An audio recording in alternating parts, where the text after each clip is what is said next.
বোনেরা আসসালামু আলাইকুম। কেমন আছেন আপনারা? আশা করছি ভালো আছেন। আজ আপনাদের একটি সুসংবাদ নিয়ে আমি হাজির হয়েছি, যার কারণে ভিডিওটি খুবই গুরুত্বপূর্ণ হতে চলেছে। আশা করছি সমস্ত ভিডিও জুড়েই আপনি আমার সঙ্গে থাকবেন। শুভ দর্শক, মূল যাওয়ার আগে সর্বপ্রথম অনুরোধ থাকবে অবশ্যই আপনার চ্যানেলটি সাবস্ক্রাইব করে রাখবেন এবং পাশের যে বেল আইকনটি আসছে তা বাজিয়ে রাখবেন, যাতে করে আমি যে ভিডিওগুলো তৈরি করে থাকি তা আপনি সবার আগেই পেয়ে যান। আর যারা অলরেডি সাবস্ক্রাইব করে গেছেন সবার প্রতি রইল আন্তরিক ভালোবাসা ও কৃতজ্ঞতা। তো চলুন আমরা আরম্ভ করি। খুবই গুরুত্বপূর্ণ হতে চলেছে আজকের ভিডিওটি। যুব উন্নয়ন অধিদপ্তর এই সার্কুলারটি প্রকাশ করেছে 30 মার্চ 2026 এবং বাংলা 16/14/1432 বঙ্গাব্দ তারিখে। আজ আমরা দেখবো আসলে এখানে কি কি পদ রয়েছে এবং পদগুলোতে আবেদন করার জন্য আমাদের কি কি যোগ্যতা দরকার।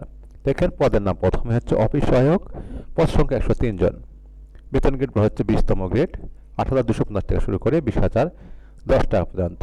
শিক্ষাগত যোগ্যতা কোনো স্বীকৃত বোর্ড হইতে মাধ্যমিক কিছু সার্টিফিকেট বা সমান পরীক্ষায় উত্তীর্ণ। এখন আমরা দেখবো আসলে আবেদন করার জন্য আমাদের কি কি যোগ্যতা দরকার এবং আমরা কিভাবে আবেদনটি করব। এখানে একটি কথা বলা হয়েছে, 9/11/2020 তারিখে যে এত নং স্মারক নম্বরে যারা আবেদন করেছিল তাদের আর এই পদে আবেদন করার প্রয়োজন নেই। দেখুন, 01/5/2026 তারিখে প্রার্থীর সর্বনিম্ন বয়স হতে হবে 18 থেকে 32 বছরের মধ্যে। বয়স প্রমাণের জন্য কোনো এফিডেভিট গ্রহণযোগ্য হবে না, আর সার্টিফিকেট অনুসারে এই বয়সটি নির্ধারণ করতে হবে। সরকারি, আধা সরকারি ও স্বাস্থ্য প্রতিষ্ঠানে কর্মরত প্রার্থীদেরকে মৌখিক পরীক্ষার সময় অবশ্যই যথাযথ কর্তৃপক্ষের অনাপত্তিপত্র অর্থাৎ ছাড়পত্র দাখিল করতে হবে। চাকরিরত প্রার্থীদের বয়স শিথিলযোগ্য নয়। যারা চাকরি করে তাদের বয়সও কিন্তু সর্বোচ্চ 32 বছর। নিয়োগের জন্য প্রার্থী নির্বাচনের ক্ষেত্রে সংশ্লিষ্ট বিনিয়োগ বিধি অনুযায়ী লিখিত ও মৌখিক পরীক্ষা অনুষ্ঠিত হবে। লিখিত পরীক্ষায় উত্তীর্ণ প্রার্থীগণ মৌখিক পরীক্ষা অংশগ্রহণ করার জন্য বিবেচিত হবেন। চাকরির জন্য আবেদন আগামী 2/4/2026 তারিখ সকাল 10টা থেকে শুরু হয়ে 1/5/2026 তারিখ বিকাল 5টা পর্যন্ত অনলাইনে দাখিল করা যাবে। অর্থাৎ এপ্রিল মাসের 2 তারিখে শুরু হয়ে মে মাসের 1 তারিখ পর্যন্ত এই আবেদনটি করা যাবে। সরাসরি ডাকযোগে কোনো দরখাস্ত গ্রহণ করা হবে না। আবেদনটি অবশ্যই অনলাইনে করতে হবে। দেখুন, লিখিত পরীক্ষা উত্তীর্ণ প্রার্থীদেরকে মৌখিক পরীক্ষা অংশগ্রহণ করতে হবে। সেখানে যে কাগজপত্রগুলো প্রদর্শন করতে হবে কর্তৃপক্ষের নিকটে। শিক্ষাগত যোগ্যতা সকল মূল ও সাময়িক সনদপত্র। সরকারি, আধা সরকারি স্বায়ত্তশাসিত প্রতিষ্ঠানে কর্মরত প্রার্থীদেরকে মৌখিক পরীক্ষার সময় যথাযথ কর্তৃপক্ষের ছাড়পত্র। নাগরিকত্ব ও স্থায়ী বাসিন্দা হিসেবে সিটি কর্পোরেশন, পৌরসভার মেয়র, কাউন্সিল, ইউনিয়ন পরিষদ চেয়ারম্যান কর্তৃক প্রদত্ত নাগরিকত্ব সনদপত্র, জাতীয় পরিচয়পত্র বা জন্ম নিবন্ধন সনদ, প্রথম শ্রেণীর গেজেট কর্মকর্তা কর্তৃক চারিত্রিক সনদপত্র, মুক্তিযোদ্ধার যে কাগজপত্র সবগুলো দাখিল করতে হবে।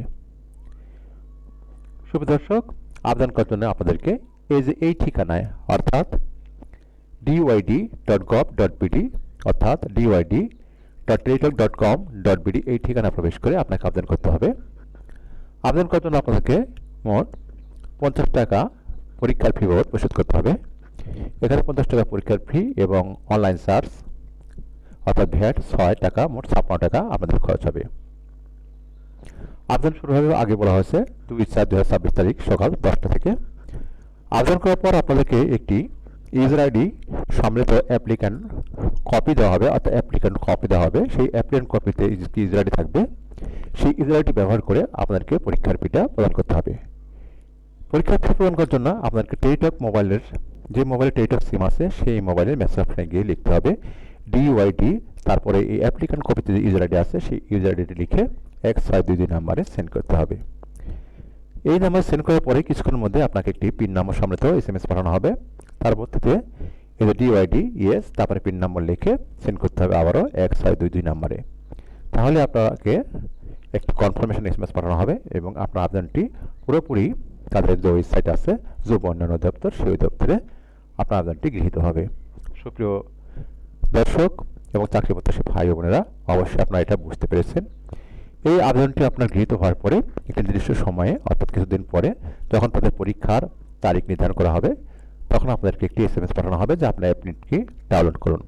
ওই অ্যাডমিটটি ডাউনলোড করার পরে আপনাকে পরীক্ষায় অংশগ্রহণ করতে হবে এবং লিখিত এবং মৌখিক পরীক্ষা অংশগ্রহণ করার যদি আপনি সফলতা অর্জন করতে পারেন তাহলে আপনি চাকরিটি পেয়ে যাবেন। সুপ্রিয় দর্শক, খুবই ভালো চাকরি, যাদের বয়স আছে এবং যোগ্যতা আছে তারা অবশ্যই এখানে আবেদন করবেন এবং চাকরিটি লুফে নেবেন। আশা করছি আপনারা বুঝতে পেরেছেন। আজকে আমি ভিডিওটি শেষ করব।